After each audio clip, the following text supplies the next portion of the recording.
Hai, selamat datang dalam YouTube channel Gideon Simanjuntak dan istri saya Amanda Zevanya. Jangan lupa untuk subscribe, like, dan komen, dan juga jangan lupa untuk share ke teman-teman kalian. Oh ya, supaya nggak ketinggalan konten terbarunya, jangan lupa juga sekarang juga nih, langsung aja aktifin lonceng dan notifikasinya. Teng, teng, bye-bye. God bless you.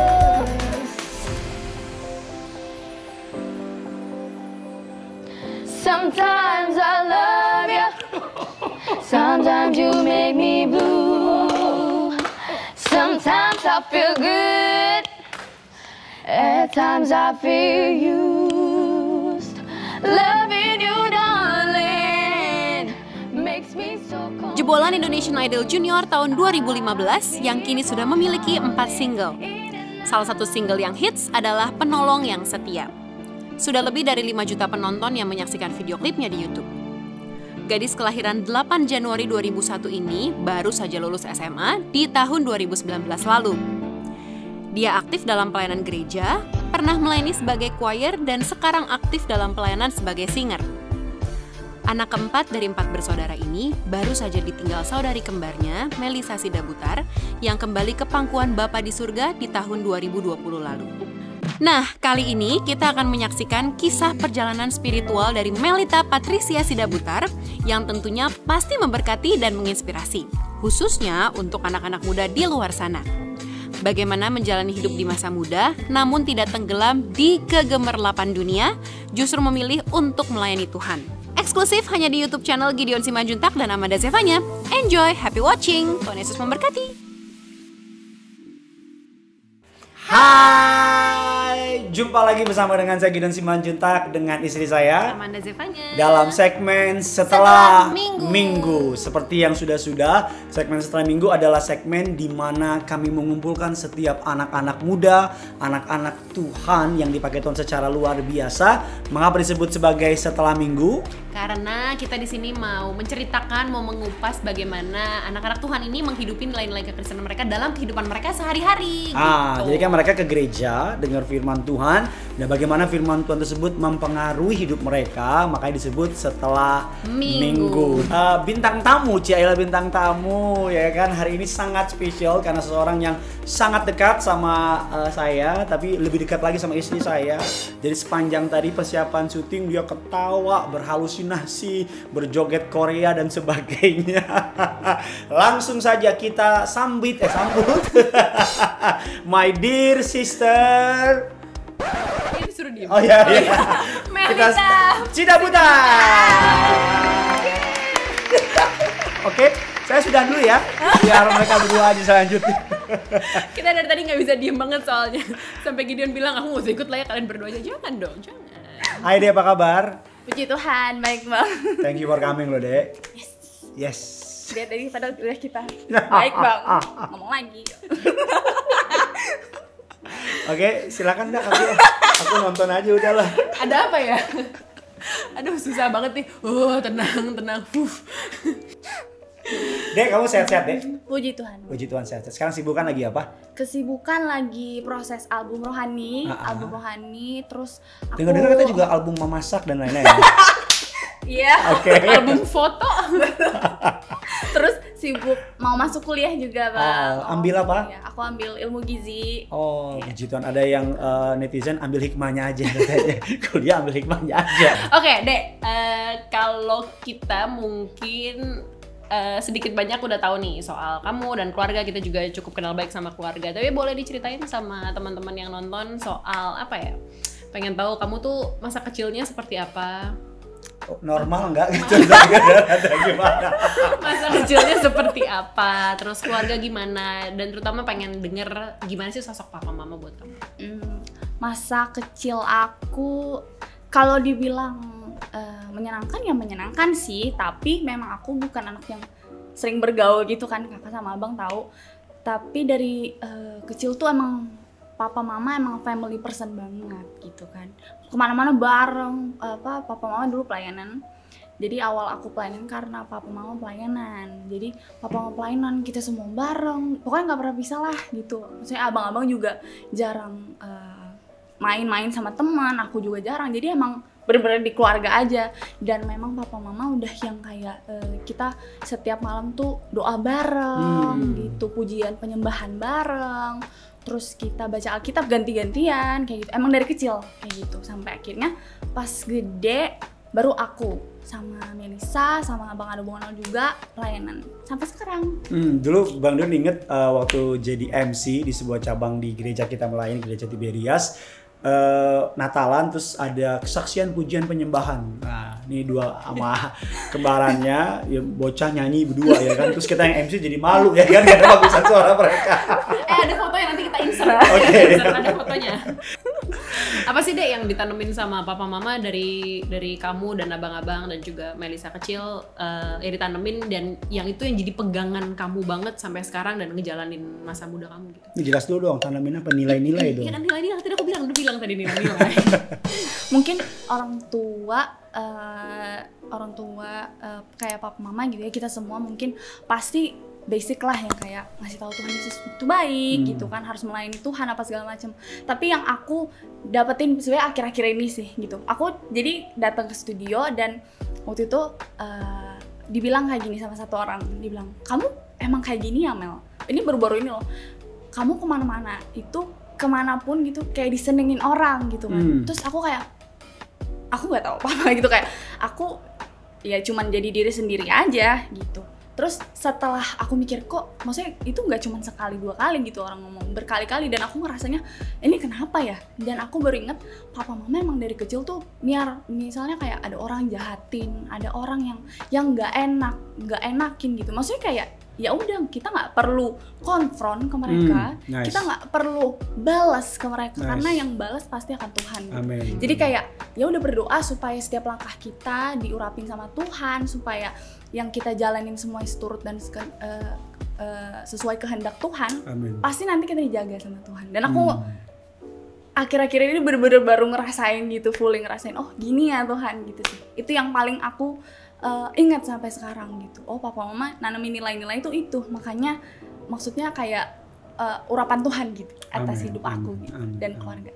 Iya tadi kamu kan ngomong gini deh, diurapi Tuhan kan, karena Bang Don percaya orang yang diurapi Tuhan tuh artinya kan Tuhan berkenan sama dia, dan kemana-mana langkah tuh orang suka, ya kan. Tadi Bang Don bilang kemana-mana tuh orang seneng, menyenangkan gitu kan, karena dia juga orangnya sedikit cerewet ya kan, adik-adik semua teman. Tadi bener pas datang tuh satu rumah penuh sama suara mereka berdua. Bang Don tertarik, udah ada kakak jadi udah sembarangan aja lah udah. Bang Don tertarik, tadi kamu bilang dari kecil diajarin sama papa mama tuh untuk walaupun dijahatin orang, walaupun diperlakuin gak adil, jangan bales, biar Tuhan yang bales. Kan kita ini orang Batak nih, ya kan. Tiap hari kan kerjaannya kan hidung pesek kaki pendek kan. Jadi, wah ya kan, pengen bales gitu. Kira-kira kamu pernah gak sih ngalamin diperlakuin gak adil atau diperbuat gak menyenangkan, dan gimana tuh mau ngebales dan sebagainya? Yang balas Melisa. Oh gitu. Enggak sih, sebenarnya itu ini udah agak banyak orang yang tahu juga sih. Waktu SMP yang dibully, yang nggak didorong apa segala macam gitu sih sebenarnya. Cuman kayak aku sadar aku sedikit tidak diterima gitu. Karena pada saat itu memang aku skoliosis kan. Aku harus pakai brace, dan memang itu buat aku jadi susah ngapa-ngapain. Mungkin orang-orang kayak gue nggak mau dirugiin, gue nggak mau susah apa segala macam, dan aku ngerasa jadi nggak diterima aja gitu di kelas itu gitu. Tapi aku emang nggak pernah bales sih sebenarnya, karena mungkin ya papa mama udah tanemin itu kan. Aku akhirnya kan sama Melisa menciptakan lagu kan, karena yang sampaikan pada Yesus. Aku cerita sama dia, iya kak gue begini-begini, gue capek apa segala macam.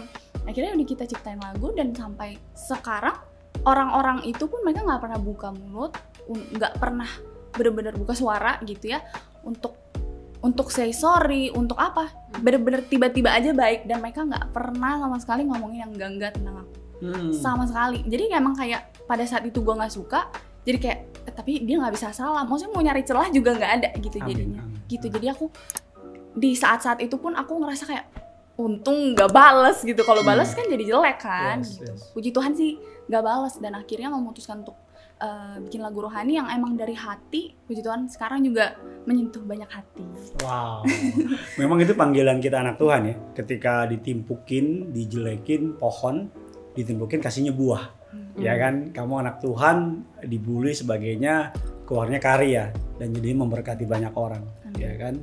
Di mana ini bawel ngomong kan Kita harus kalem. Kan ya, kita lagi anggun. Nggak, aku tertarik ini, Dek. Apa ya? Nggak, tadi kan kamu juga bilang dari kecil papa mama pelayanan duluan, terus Ini segmen yang paling gak jelas ini. Kayak agak susah untuk serius di sini ya. Dari kecil papa mama pelayanan, terus dari kecil kamu sama abang-abang juga emang udah dibawa ke lingkungan gereja, diajak pelayanan juga gitu. Kadang kan gini, banyak apalagi anak-anak seumuran kamu dulu waktu awal pelayanan SMP awal-awal, pengennya kan main. Sabtu Minggu tuh kayaknya pengennya ya buat paling nggak istirahat deh di rumah karena besok sekolah gitu, ujian dan segala macem, atau main sama teman atau apa segala macem. Kenapa pada saat itu kamu dan abang-abang dan keluarga tetap memutuskan nggak, gue pokoknya mau melayani Tuhan? Mbak, itu kamu masih kecil banget loh pas itu. Kan minggu pagi Doraemon, Nobita dan sebagainya. Tapi kalau misalnya dibilang kayak, aduh pernah ngerasa capek nggak? Pernah gitu, kayak aku ngerasa, aduh rumah jauh lagi gitu kan. Tapi dengan kayak gitu tuh aku selalu ngomong sama papa mama, tapi ntar pulangnya malam apa segala macam. Papa selalu bilang kayak gini, ya udahlah buat Tuhan kok. Amen. Gitu, buat Tuhan, maksudnya nggak ada yang sia-sia gitu. Nanti nilai Dede bagus, nanti disukain di mana-mana, kan semuanya dari Tuhan kayak gitu kan. Nah aku sebenarnya kayak agak bersyukur juga sih, kayak aku emang dari strict parents ya, abang sama kakak tahu banget kan, aku dari strict parents, dan aku merasa sebegitunya aku tidak tahu dunia sampai rasa penasarannya ini hilang gitu, sampai yang kayak pas ketemu yang enggak jadi bukan yang kayak gue mau, jadi kayak gue nggak tahu aja gitu, udah yang kayak gitu, dan ya udah nggak usah gitu, emang culture-nya tuh nggak gitu. Jadi kayak gitu aku sedikit lagi ngomongnya aku agak merasa bersyukur sih sebenarnya dari papa mama yang memang tujuannya mungkin dilihat orang kayak, aduh susah banget sih, ribet banget sih lo gitu, nggak ada cerita di hidup lo. Tapi menurut aku ya udah, masing-masing punya ceritanya sendiri, termasuk aku punya ceritanya sendiri. Dan maksudnya jadi anak Tuhan sama gaul tuh bukan hal yang berbeda kok. Amen. Jadi anak Tuhan bisa gaul juga gitu kan. Itu kadang-kadang kan yang salah sama anak-anak seumuran aku sekarang, kayak gue pengen nyoba ini, gue pengen nyoba itu. Aku sama Melisa inget banget sebenarnya waktu itu ada fellowship choir abang yang khotbah, dan abang lagi khotbah tentang you only live once. Justru abang bilang, iya YOLO, karena lo hidup cuma sekali, do it right gitu. Jadi aku kayak, gitu. Gitu sih. Kayaknya boleh direkam Tolong di zoom bagian itu. Gitu sih bang sebenarnya. Oke, Dek, tadi kan kamu bilang orang tua strict kan, iya kan? Kan anak muda zaman sekarang kan rebel, ya kan, berontak kan, dan pasti kan pengen tahu, kepo dan sebagainya. Pernah nggak sih ngerasa kayak orang tua aku nyebelin banget sih, nggak gaul dan sebagainya Ya, dan bagaimana sekarang jadinya? Umur-umur kayak SMP SMA tuh gitu loh, biasanya tuh orang tua tuh kayak orang yang paling nggak ngerti, nggak ngerti banget sih, kuno banget sih gitu. Dengan kamu punya teman-teman dan lain-lain, kamu juga ikut cheers kan di sekolah gitu, ikut dance apa segala macam kan. Kayaknya kesannya kalau anak-anak cheers tuh banyak anak-anak gaul yang gitulah. How did you deal with that? Sebenarnya menurut aku punya pikiran-pikiran itu nggak apa-apa. Yang penting ngomong, jangan lu main di belakang gitu. Makanya aku setiap, papa mama masa nggak tahu sih, aku mau gini, aku mau gitu. Aku pun masih struggling sampai sekarang untuk ngasih tahu Pama, oke, kerjaan aku sekarang gini, tugas aku sekarang gini, you have to trust me gitu. Dan lama-lama papa mama ngerti, ngelihat oh ada buahnya. Amin. Oh begini anak gue baik kok gitu. Jadi menurut aku kayaknya waktu itu sering banget juga cerita kol-kolan sama Kak Amanda kan, kayak Kak aku capek apa segala macem. Dan aku ngerasa itu tuh semua cuman lemparan aku aja. Maksud aku valid kok punya perasaan-perasaan kayak gitu. Tapi sebenarnya kita abis itu ngambil langkah apa kan? Mau main di belakang, mau abis itu kabur dari rumah bisa gitu. Tapi aku memilih untuk enggak karena aku tahu itu nggak bener gitu. Jadi kalau aku kayak zaman-zaman dulu, aduh aduh males nih pelayanan gitu, besok sekolah lagi. Ya ngomong aja sama papa mama, tapi aku punya tugas mama, gini. Oh yaudah bawa aja tugasnya. Maksudnya mereka bantu solve the problem gitu sebenarnya kan. Memang kayak kesannya ribet banget sih lu ngomong sama orang tua, tapi lu anak gitu. Ngerti kan kayak ya tetap kewajiban lu untuk ngasih tahu, bukan untuk lu tiba-tiba rebel jadi keluar apa segala macam. Bener-bener valid punya perasaan kayak ih apaan sih gini banget sih, strict banget gitu kan. Kayak ngobrol aja nggak ada kamera. Tapi abis itu kan langkahnya apa gitu sebenarnya. Jadi belajar taat ya sama orang tua. Dan tadi Bang Nia suka banget kamu ngomong aja ke orang tua, ya kan, taruh semuanya, ceritain, nanti orang tua kasih jawaban, jalan keluar. Anak muda denger baik, jangan malah tahan-tahan, curhat sama orang yang salah, ngumpet-ngumpet, keluar dari jendela, jatuh patah kaki, ya kan. Amit-amit ya ampun. Mungkin aku nggak mau bahas soal yang sedih-sedihnya, karena ada waktunya untuk berduka dan lain ada waktunya juga untuk bangkit kembali gitu. Dan aku senang banget lihat kamu sekarang gitu, kayak you manage your feelings well. Aku tahu that was a very hard time for you and family, very very hard time. Tapi I'm so glad dan aku grateful banget gitu ngelihat bagaimana kamu bisa manage emosi kamu, bisa manage keadaan dan bisa memanage menghandle grief, how to handle grief.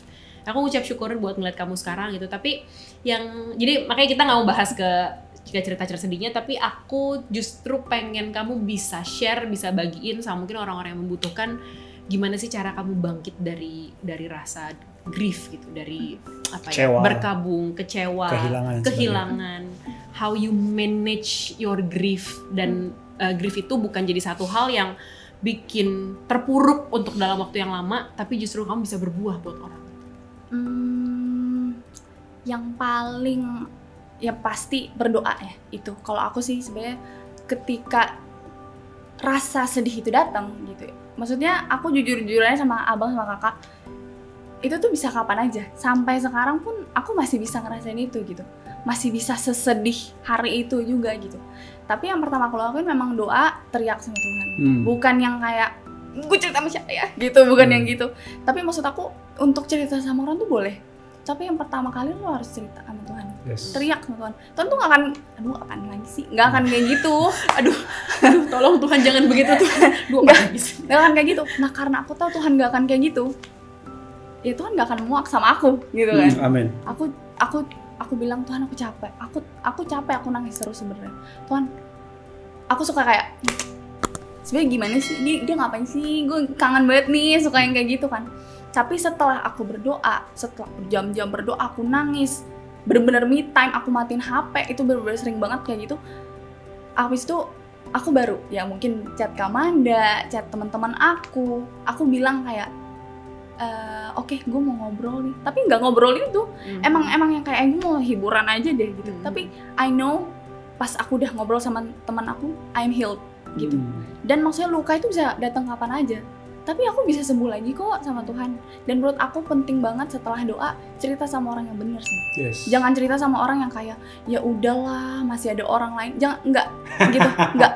Maksudnya proses pemulihan kapasitas kekuatan mental seseorang tuh beda-beda. Jadi lu nggak bisa paksain, nggak bisa paksain si A harus begini, si B harus begini, nggak bisa. Makanya aku tahu, karena aku tahu begitu, aku nggak berharap sama manusia. Aku cuman kayak ya gue cerita aja, gue lempar sebenarnya cuman meluapkan emosi, tapi sebenarnya gue udah punya plan nih gitu. Sebenarnya gue tahu lo nggak, maksudnya gue nggak akan menaruh ekspektasi apapun dari lo gitu sama siapapun. Mungkin aku cerita berkali-kali sama kakak juga, mungkin abang juga tahu, aku juga kayak ngerasa aku butuh nih diayomin, aku butuh nih ditemenin apa segala macam. Tapi at that point aku cuman nggak berharap aja, aku cuman mau, tapi cuma di titik mau aja, tapi nggak berharap, nggak berekspektasi, karena aku tahu manusia akan mengecewakan gitu kan. Aku kayak ya udah, yang penting gue udah cerita sama Tuhan, gue diteriak abis-abisan sama Tuhan nggak akan kayak aduh berisik banget, nggak akan kayak gitu. Jadi aku selalu cerita sama Tuhan. Kalau misalnya dibilang gimana bangkit, setiap hari aku berusaha untuk bangkit. Setiap hari aku berusaha untuk Tuhan, aku mau jalanin hari aku, please lead aku gitu. aku suka banget lagu He Leaded Me, He leaded me, oh blessed Lord. Jadi kayak aku, Tuhan yang membimbing aku, gitu kan.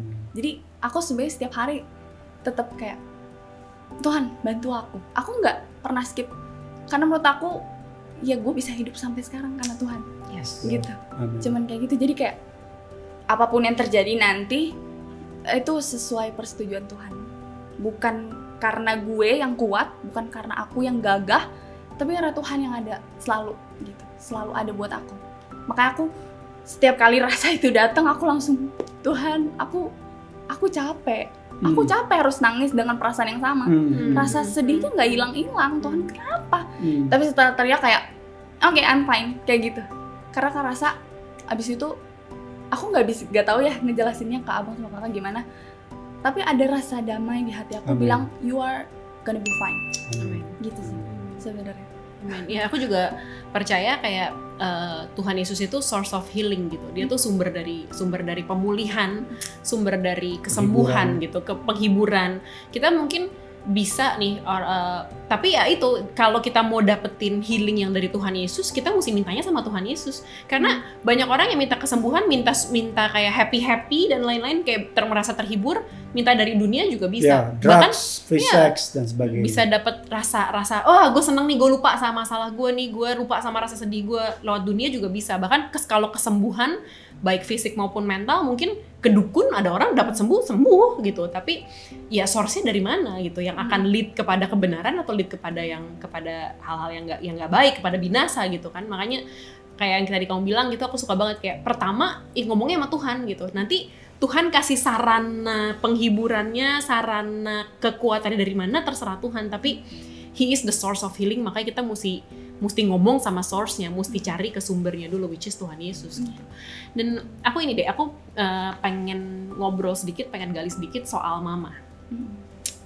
Kamu juga banyak cerita, dan beberapa minggu lalu kita bertelepon juga sama mama panjang kali lebar. Kayaknya yang dari kalian yang sepertinya cukup berat untuk bisa kembali bangkit adalah mama.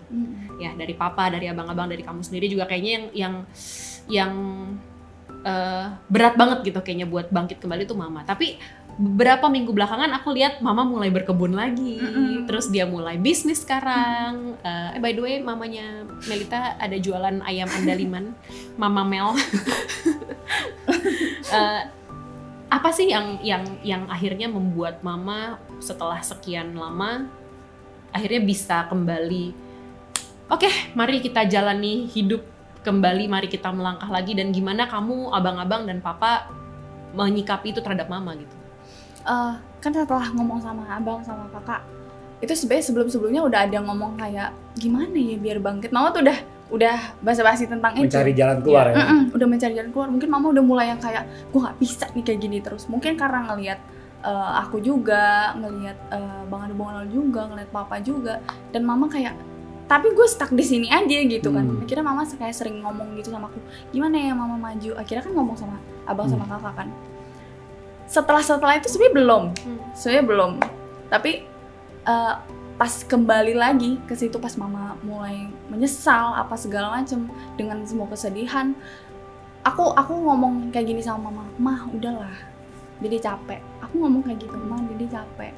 Terus mama mungkin diem kali ya, mama nggak tahu lagi mama harus ngapain gitu kan. Terus aku bilang, ya udah mama mau ngapain, aku dukung gitu. Mah aku punya kerjaan loh, aku bilang gitu. Mah aku harus kuliah, aku harus didukung papa mama gitu kan. Kan Kamanda Bang Din udah ngomong parah gitu. Pokoknya mantep. Aku kan Kamanda Bang Din udah ngomong kemarin. Masa sih Ma aku harus ngomong lagi di sini? Aku capek loh Ma. Aku capek, aku pasang muka ke publik dengan aku kondisi yang aku tuh capek banget. Aku tergerogot gitu di dalam gitu kan. Ayolah Ma gitu. Aku butuh mama, aku ngomong kayak gitu. Terus mama mungkin diem. Abis itu beberapa hari mama langsung bilang, yaudah ayo jalanin ayamnya gitu kan. Iya, terus aku langsung kayak oke, gas ngeng. Gas ngeng. Apa ini? Sama Bang Onal juga aku dibantu sama Kamu tuh bisa tiba-tiba berubah ya dari sweet, anggun, tiba-tiba Betawi ya kan. switch-nya cepet banget dia. Cepet banget. Ada switch di sini. Oke. Jadi aku pas di situ ngomong sama mama, ayo aku cepet, aku semangat banget kan. Karena aku ngerasanya kayak, ayo gitu sama-sama bangkit. Karena aku ngerasanya kalau aku punya energi yang sama, aku juga makin nih semangat gitu kan. Karena jujur aja, ya abang sama kakak tau lah aku dari kecil tuh aku suara 2 sama Melisa. Intinya aku tuh kayak shadow lah. Aku bener-bener cuma suara 2, aku nggak pernah ngelit apa segala macam. Dan ketika blok harus aku sendiri, aku ngerasa kayak kemana nih gitu kan. Dan aku ngerasa di saat itu oke, gue harus bisa gitu, harus bisa. Dan ketika mama bilang ayo bangkit, ayo mama mau ngurusin ini apa segala macem, aku langsung kayak punya satu tujuan gitu loh. Aku langsung yang kayak, gue nggak bakal jenuh lagi sih sama apapun kayak gitu, langsung gitu kan.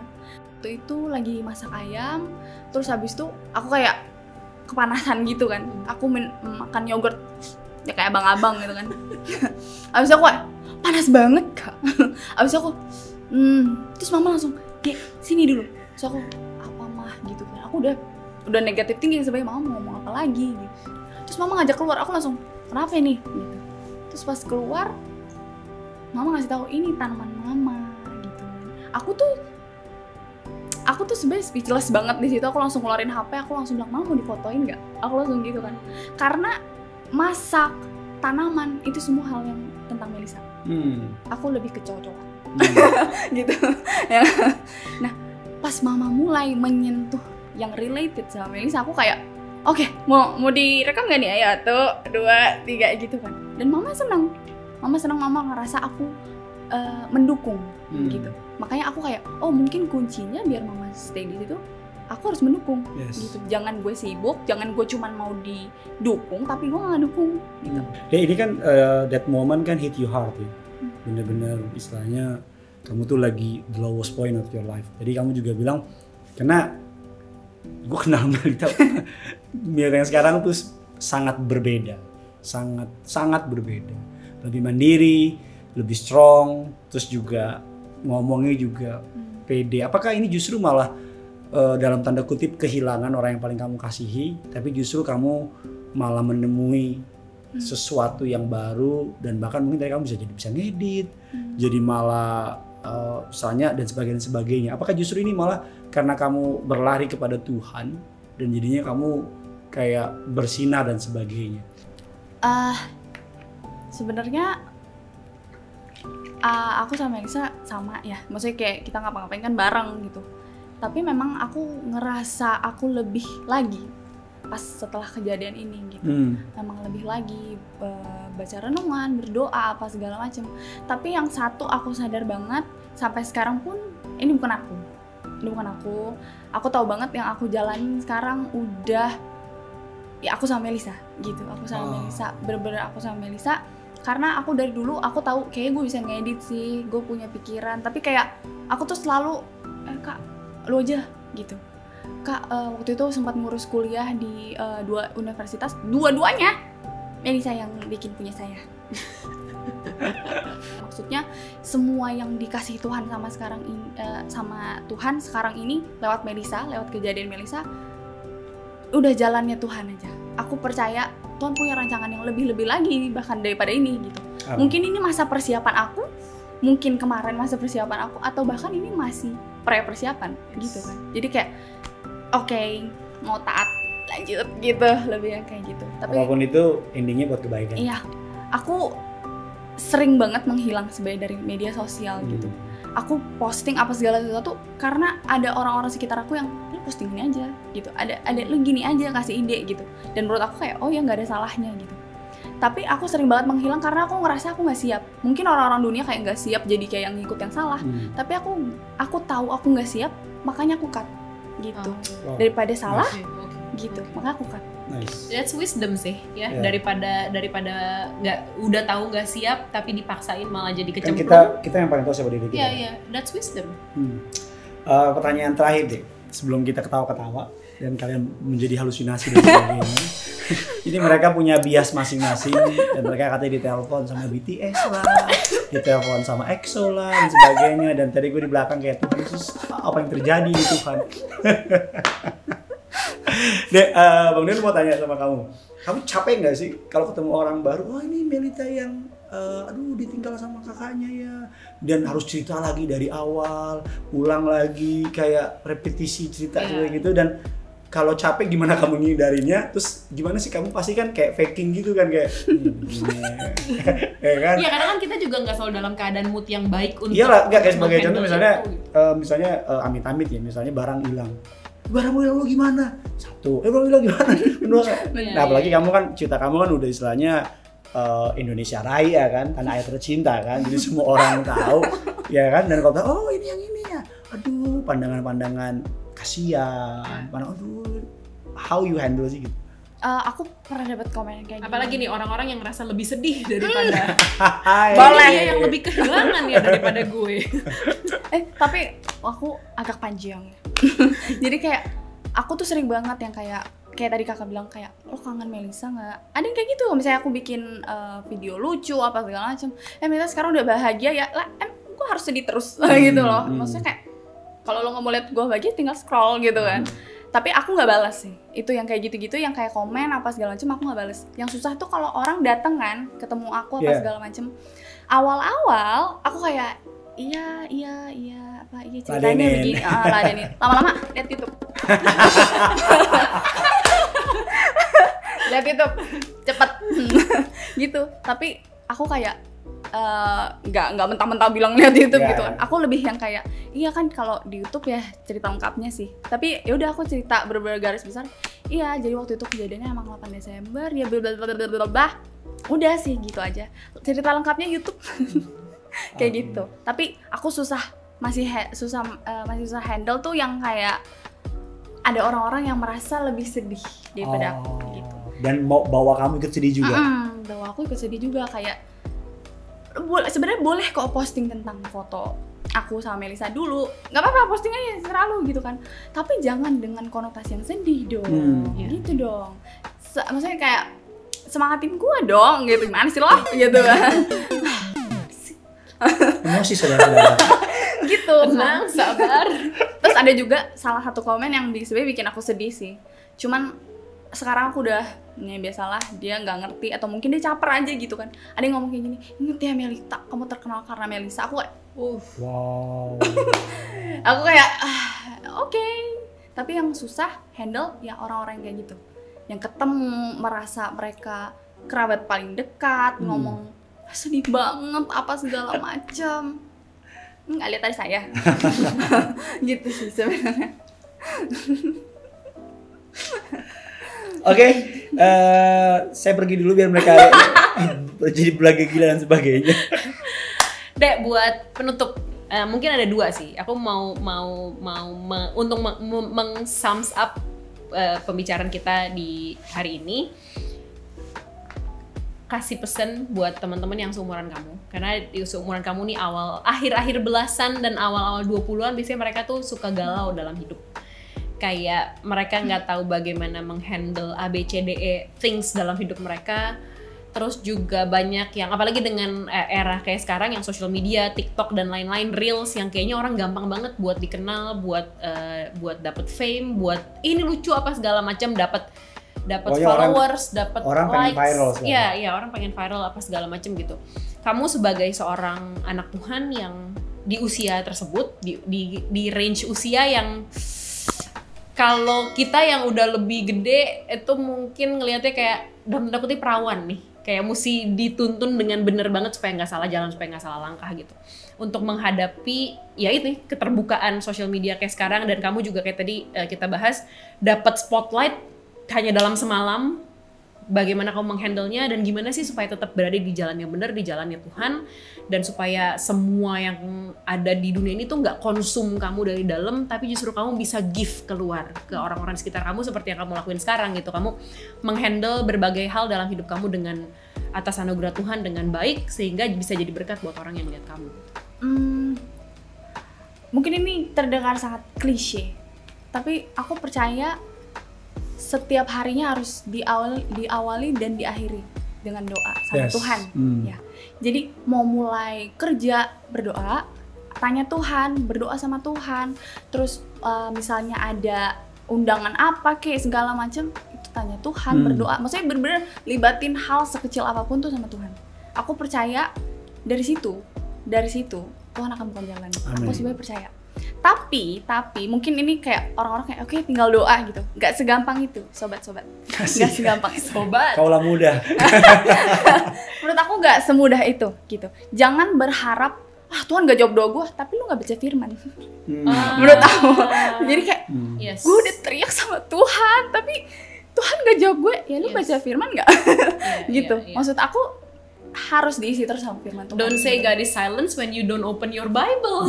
Betul. When your Bible is closed, jangan bilang Tuhan diem aja. Ya. Betul. Gak harus yang terus-terusan lu jadi bawa Alkitab kemana, enggak kok. Tapi setiap hari diisi gak sama firman Tuhan, gitu.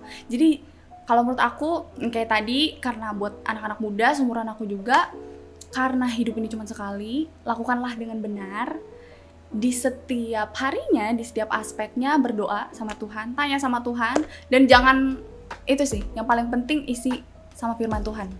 Jangan, itu yang kayak tadi aku bilang, aku kayak udah sering banget gitu bilang kan, soalnya aku denger dari beberapa orang juga kayak Tuhan gak jawab doa gue gitu, Tuhan gak iniin gue, ya lu berdoa gak? Gitu kan, lu baca firman Tuhan gak? Gitu, diisi sama firman Tuhan gak? Sebenarnya gitu sih, yang paling penting libatin Tuhan dalam segala hal, berdoa, dan pastinya baca firman sih sebenarnya. Awali pagi dengan baca renungan ya, di segmen kerinduanku. Betul. Dek, bagaimana terakhir kan pesan kamu buat anak-anak muda? Terakhir. Masih ini terakhir. Banyak anak muda kan sekarang mental tempe, putus cinta mau bunuh diri, terus gagal ujian, hidupku mau jadi apa, dan pokoknya gampang di break banget deh. Sedangkan kamu baru melewati dalam tanda kutip badai kehidupan. Nah, bagaimana untuk mereka nih anak-anak muda nih yang seumuran kamu yang kapan kita mah nggak ngerti apa yang gue alamin, cuma bisa ngomong doang. Nah, bagaimana untuk mereka yang sedang kecewa, untuk mereka yang sedang nggak memahami Tuhan, untuk mereka yang sedang kehilangan, untuk mereka yang sedang sedih, nangis dan air mata, bagaimana supaya mereka bisa keluar dan bisa seperti kamu sekarang, kamu ceria, look good, cantik, bahkan terus berkarir, bahkan kita percaya pasti Tuhan pakai kamu lebih dahsyat lagi. Bagaimana untuk mereka tuh yang sedang ngalamin atau ada di titik lembah kekelaman? Aku tetap bilang yang tadi, pastinya libatin Tuhan dalam setiap aspek dalam hidup ya. Dan yang paling penting harus tahu kalau Tuhan Yesus tuh sayang banget sama kita. Sayang kamu, sayang aku, bukan sayang kita, tapi sayang kamu personally. Sayang aku juga gitu. Dan itu sih sebenarnya awal dari loving ourselves, karena kita sadar yang punya sorga cinta sama kita, gitu sih sebenarnya. Baru kita kalau putus cinta, kalau putus kerjaan, nggak langsung mau bunuh diri, nggak langsung putus harapan apa segala macam, karena kita tahu we are loved, gitu sebenarnya. Baru dari situ nanti Tuhan perpanjang jalan, Tuhan pertajam semua yang mau kamu kerjakan, nanti Tuhan berkati semakin sukses di dalam Tuhan. Untuk yang tahu Melita dulu dan Melita sekarang is totally different, benar-benar utara selatan deh, jauh banget. Tapi abis ini setelah cut kembali lagi ke Melita yang dulu. Oke, thank you so much deh for your time. Salam buat papa mama, buat abang-abang, salam buat ayam andalimannya, Mama Mels. Oke. Oke, habis ini setelah minggu tayang, habis ini kita mau ada video games juga sama Melita, jadi tetap stay tune. Tetap stay tune di channel ini. Yang punya surga, crazy love with you. Bye bye.